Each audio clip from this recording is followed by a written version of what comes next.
Hello, everyone, and happy Thursday! My name is LaKeesha Hines, and I'm a fire starter. My new show, The Fire Starter Show, airs every Thursday night live at 7 p.m. on Facebook and on my YouTube channel. Words cannot begin to express how excited I am or how much I'm looking forward to sparking up a conversation with you. Speaking of spark, let me tell you what it stands for. Sex, parenting, arts, relationship, and kingdom. This show will motivate, inspire, and excite all those seeking to enhance their lives. Not only will I ignite the fire, I'll help you keep the flame. See you tonight.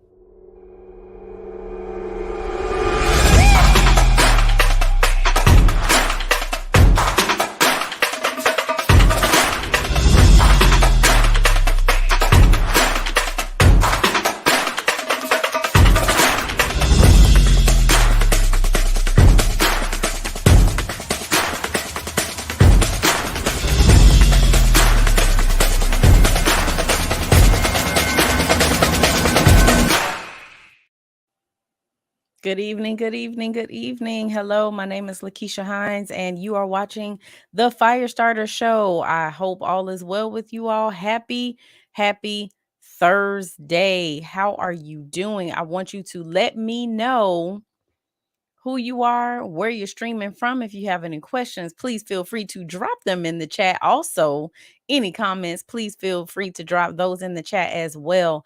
We are continuing our conversation about God's plan for sexual intimacy in marriage. This is part 2. And so if you did not catch part 1, it is okay, because guess what? You can always catch the replay. All you have to do is go over to the YouTube channel if you're not there already, and you can look up God's plan for sexual intimacy part 1. So I don't want you to feel like you missed anything, because you can always go back and catch the replay. So again, tonight we're continuing that conversation, and I really just want to make sure that it's understood that God does have something to do with our intimacy. He is the one who actually created sex and all of these things. So people get a little uncomfortable when you put God and sex in the same sentence, but it was his design. He created it. So I'm just saying, he can be a part of the conversation. And that's exactly what we're doing tonight. So the very first thing that, again, I want to express to you all is that God is in it, and sexual intimacy in marriage actually unites couples together. It creates unity between couples, and it's not only designed to unite us, but it's also designed to bring God glory. And again, that's something that I think oftentimes we don't think about. It's missed, it's not discussed, it's not talked about, but it actually is designed to bring God glory, and also unites the husband and wife in a one flesh relationship. If you listen to the words of Genesis chapter 2, verses 22 through 25, it says that then the Lord God made a woman from the rib he had taken out of the man, and he brought her to the man. The man said, "This is now bone of my bone and flesh of my flesh. She shall be called woman, for she was taken out of man." And that intimacy between man and woman was always designed to happen within a particular context. It wasn't supposed to happen between just anyone, but between a man and a woman committed together in a covenantal relationship with God. And I don't know, sometimes we don't realize that when we are intimate sexually with someone, that we're actually entering into a relationship. While it may not be, in an agreed upon relationship, anytime you have sex with someone, you're entering into a relationship. A lot of times, it is just spiritual, because maybe sex is happening outside of the confines of marriage. And if that is the case, then obviously you are not, two married people having sex, but you're still entering into this invisible spiritual relationship that oftentimes gets overlooked and is not discussed. There was a book that was written by Tim and Kathy Keller, and it's called The Meaning of Marriage. And they basically indicated that sex is perhaps the most powerful God created way to help you to give your entire self to another human being. And it's God's appointed way for two people to reciprocally say to one another, I belong completely, permanently, and exclusively to you. Thus, this is creating a covenant renewal service. It is completing a covenant renewal service. It is entering into a covenant relationship. And so every time you give yourself to another human being, that is what's happening. You're entering into this covenant type relationship. And so when we're talking about the confines of marriage, as a husband and wife are joined together in marriage, something unique happens in their relationship. The two become one flesh. And this union is so much more than just sexual intimacy. So I mentioned Genesis chapter 2, right? And so the last part of that records for us that Adam and Eve could stand before each other completely naked, but not ashamed. And that is so different from the way in which a lot of couples see sexual intimacy in marriage. There's a lot of guilt and shame surrounding sex and nakedness and all of that. I mean, we literally have couples that I work with that are ashamed to be naked in front of their spouse. They have to have sex with the lights off because maybe they're having body esteem issues. But this is not the way God intended for it to be. It's not the way He designed for it to be. And so, if we can just shift our thinking about how we view sexual intimacy in marriage, sex could be all the more powerful. So, unfortunately, sexual intimacy is often the one thing that gets laced with shame and secrecy and guilt, and it's spoken in these hushed tones and with blushing complexions, and the goodness of sex unfortunately becomes obscured by the brokenness of the world and also the sinfulness of our flesh and our nature, and that we're not actually enjoying sex the way God intended for it to be. But again, every time you give yourself to someone, and again, I'm speaking specifically about the confines of marriage, that you are entering into this covenant renewal service. Which is a good thing because you're reconnecting, which is a beautiful thing.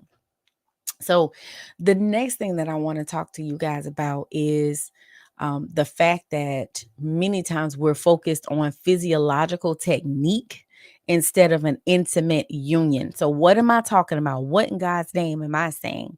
So, what happens is, theologically speaking, the whole aim of marital love making should be the uniting of two people, right? And entering into that covenant renewal ceremony. What happens though is that because of what we see, what we hear, what we've experienced, marital lovemaking shifts, unfortunately, into focusing on physiological technique. And so then it becomes all about the pursuit of the ultimate orgasm. Now, am I saying that that's not important? Absolutely not. That is not what I'm saying. It is important. It's extremely important. Many of us look forward to that, right? But if that is the primary goal, if that's where all of the focus and the energy is going, which is in the pursuit of that ultimate orgasm, then we're missing out on an opportunity to experience the fullness of what that sexual encounter could be. It's a delightful opportunity for a husband and wife to come together in pursuing the intimate covenant renewing union first. That means we're focused on the intimacy piece. And when that is the goal, we move from good sex to great sex. If we're focused on pursuing the ultimate orgasm, and we're focused on physiological technique instead of focusing on that intimate union, then we're having good sex instead of great sex. So again, the focus is on the physical nature of it, and we're overlooking the mental, the emotional, the spiritual, which in essence are the things that when we're connecting in all of those three areas, mentally, emotionally, and spiritually, that is what makes that earth-shattering, groundbreaking sex.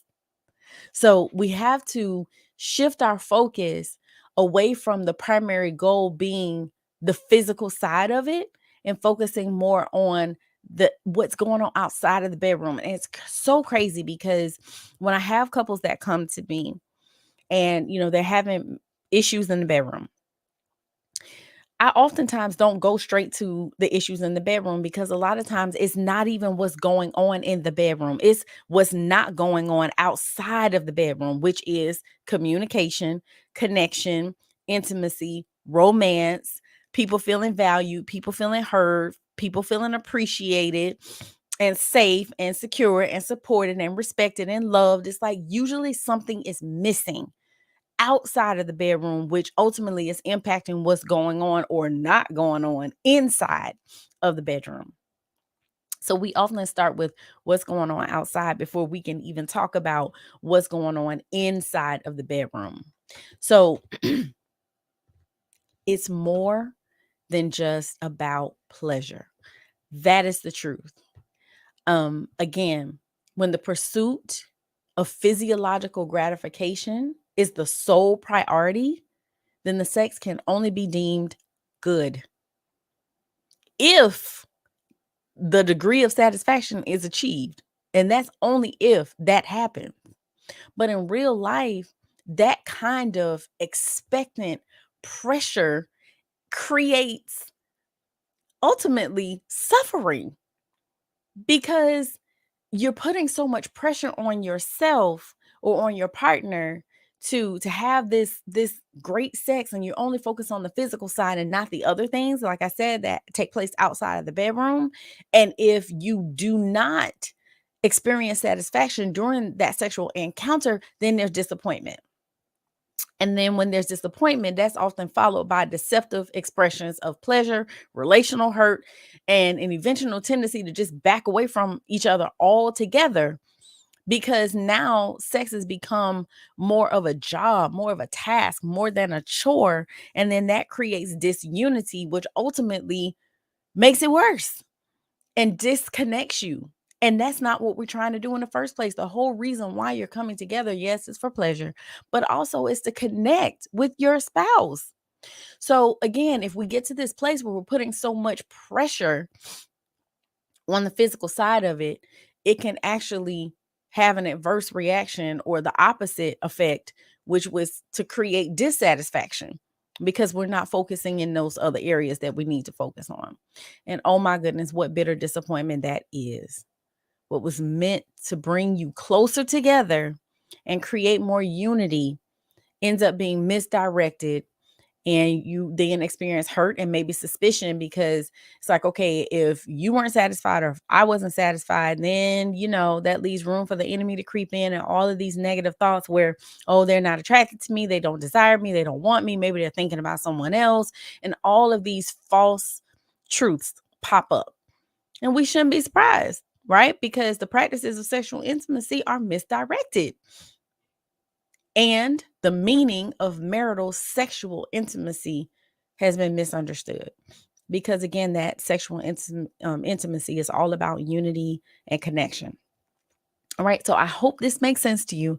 I hope you're getting where I'm coming from. Hope you're picking up what I'm putting down. But we're going to take a quick break. We'll be right back. Do not go anywhere. Firestarter Coaching Services proudly presents the next flame to be sparked. It's the Love Covers All Challenge. We're looking for all the flame seekers and keepers out there who want to spread love to themselves and others in 2023. We're starting this love movement because the truth is there's so much hatred in the world today. We can all use more love. This love movement will begin February 1st and will continue throughout the entire month.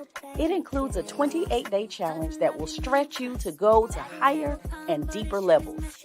Not only are we inviting you to take the challenge, we're also asking you to share how love has covered you or how you have used love to cover someone else. Every day you will be given a task to complete. Do the task and then invite someone else to do it too.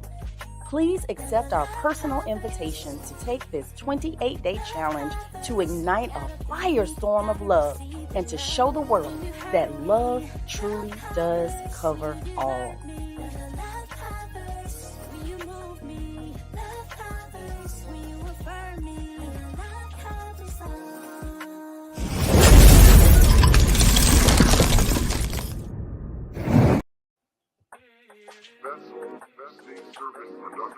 Hello, everyone. Some of you missed the in-person party, and we didn't want you to be sad about it. So, Firestarter Coaching Services, LLC, proudly presents a virtual launch party. You are hereby cordially invited to join us on Sunday, March the 5th from 3 p.m. to 4 p.m. as we take you through who we are, what we do, and why we do it. There will be games and giveaways. You won't want to miss it. Please be sure to RSVP by sending a text to 727-213-8247. See you there.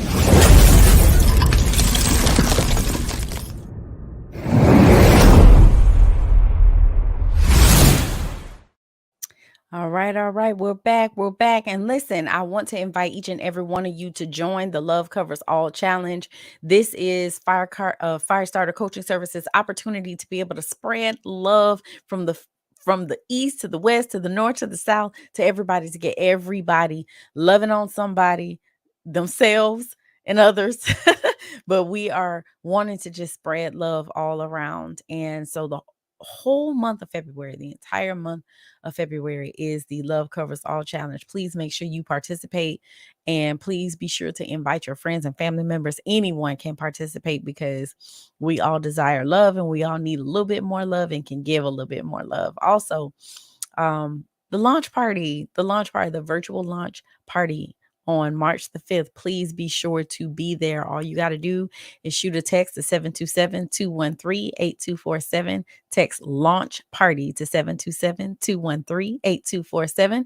I would love to see you there. We'll be giving some prizes away. We'll be playing a couple games and just celebrating and having a good time. So hopefully you meet me there. All right, so we're having our conversation tonight about God's plan for sexual intimacy. This is part 2 of that.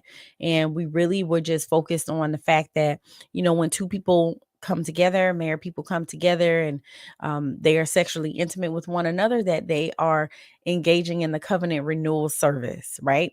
And that we need to not focus so much on the physiological technique of sexual intimacy, but more so on intimate union. And when we do that, we move from good sex to great sex.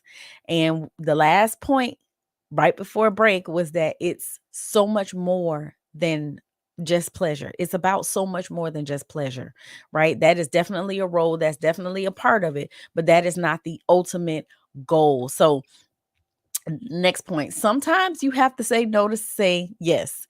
And I know you're like asking yourself, what is she talking about? We're talking about sexual intimacy. Nobody wants to say no. What do you mean? We're not trying to say no. We want to say yes. So I'm trying to get you to the great yes, because I want you to know that there's in no way are the scriptures in the Bible saying that we can't experience the erotic joys of physical pleasure in marriage, right? The point is that we have to desire and pursue more than just those pleasures.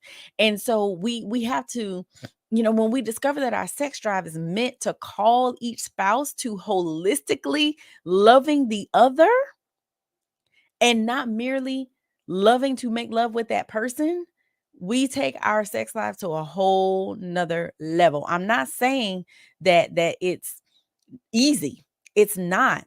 It is not. But it's so much better when you do it that way. So,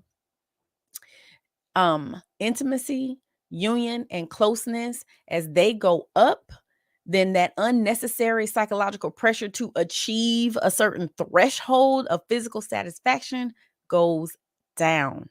And then as those feelings of pressure are diminished and displaced by feelings of closeness and communion, then we get physiological fulfillment, which is exactly what we want.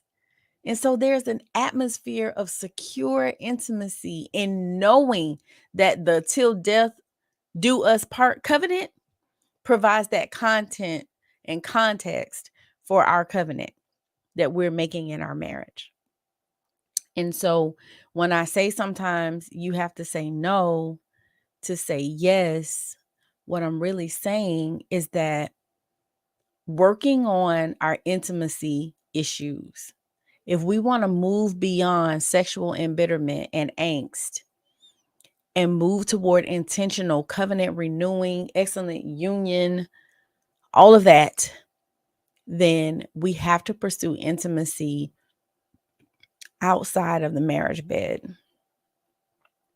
We have to. We have to build that intimacy between that husband and wife.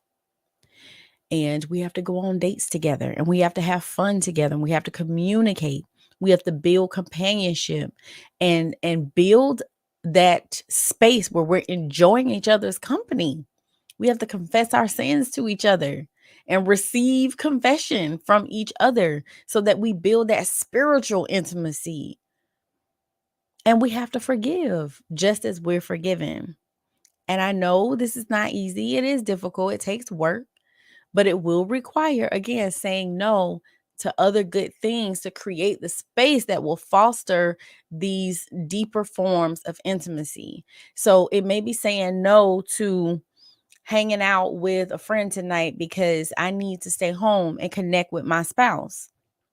It may say, it may mean saying no to a new project that you don't have to be on at work because you know that project is going to bleed over into your home life and take away from the support that may be needed at the home.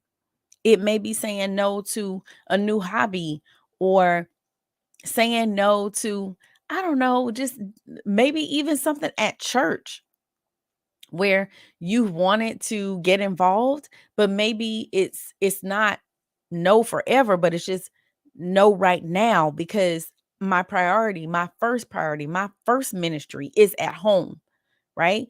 To our spouses, to our families, to our home. That's our first ministry. So sometimes we even have to say no to doing things at church or in the community or whatever to ensure that our house is taken care of. And I'm not saying that you don't volunteer, you don't help out. That's not what I'm saying. I'm saying that home should be your priority. So as long as everything's good at home, then you go volunteer, do whatever it is that you want to do and that you need to do. So that's why I'm saying sometimes you have to say no to get that yes in the bedroom. Okay. All right. So again,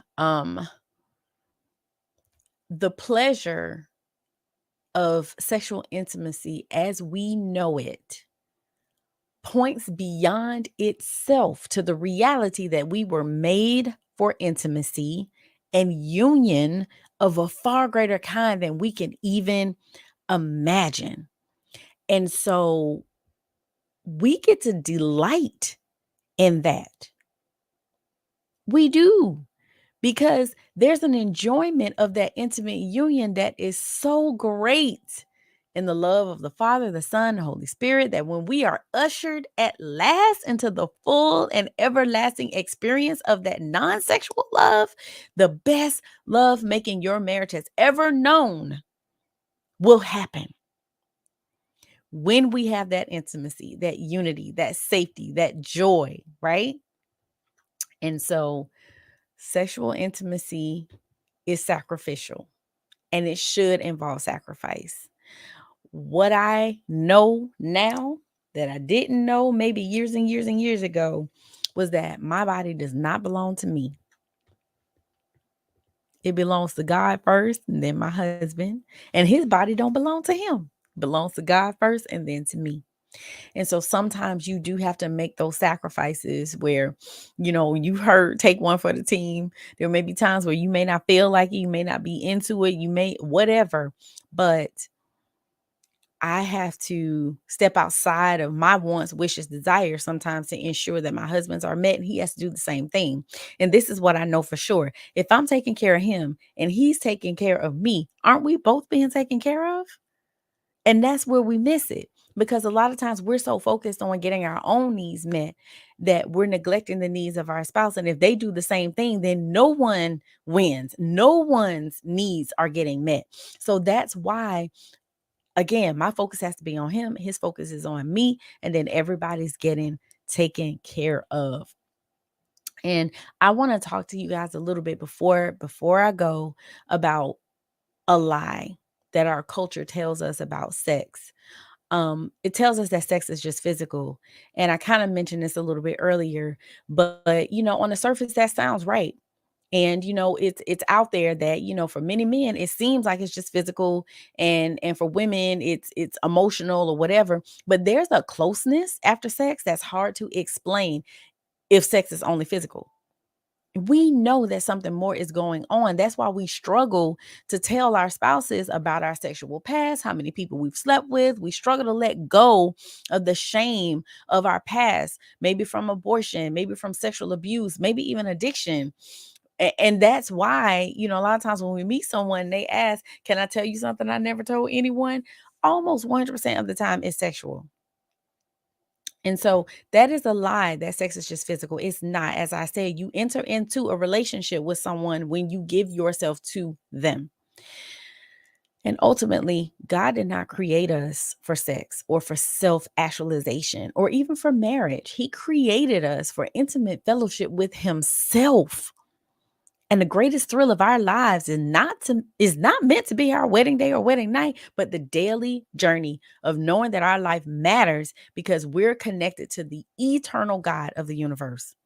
And so ultimately, He created us to connect with Him, but He also loves it when we connect with other believers as well. And He does love marriage. He created marriage. But there's also scriptures in the Bible that talk about, listen, it's better for you to marry and be alone if you can't control yourself sexually from a physical standpoint. But marriage is God's design, and He does desire for us to be married, and He wants us to show our love for Him through how we love and treat our spouses. So be mindful of that when you over there acting up, misbehaving, not treating your spouse right. God commands us to love, right? And again, we show our love for God through how we treat our spouses as well as others. And again, your marriage, if you are married, that's your first ministry. So again, I hope you guys got something from this, and that you understand that sexual intimacy is as important to God as it is to us. All right. And hopefully you're having some good sexual intimacy with your spouses. So don't forget, I'm here every Thursday, 7 p.m. live on Facebook as well as on our YouTube channel. Please be sure to like, share, and subscribe. If you want a session, if you would like to book a session with me, all you got to do is schedule a H.E.A.T call. It is a free consultation. And all you have to do is call or text 727-213-8247. I hope you guys enjoyed. I hope you're having an awesome night and you enjoy your whole weekend. And I will see you guys same place, same time next week. Have a good night, you guys. Good night.